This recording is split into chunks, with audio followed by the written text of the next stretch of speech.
விளிம்பு நிலையில் மேல்னா வந்து மிடில் கிளாஸ் அதுக்காக ரொம்ப கீழே யாரும் பார்க்க மாட்டாங்க. Below 43 they doesn't care of. அவங்கள கொண்டுறது தான் பெரிய ஈஸியான அது வேறு வழியே கிடையாது. ஏன்னா அவங்களால வந்து ஒரு பெரிய சமூகமே பாதிக்கப்படும் போது அவங்கள அவங்கள மேலே கொண்டு வர வாங்கி பார்க்கலாம், இல்லை அவங்கள வந்து கல்வி விட பார்க்கலாம். ஸோ அந்த 2 லெவலுக்கு நடுவில் வந்து ப்ரைஸ் வந்து ஃபிட் பண்ணுவாங்க. அது மாதிரி தான் எல்லா நாடுமே நடக்கும்.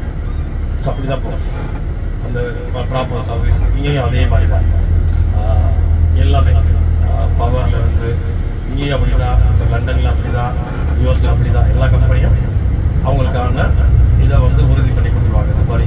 ஸோ இது எல்லாமே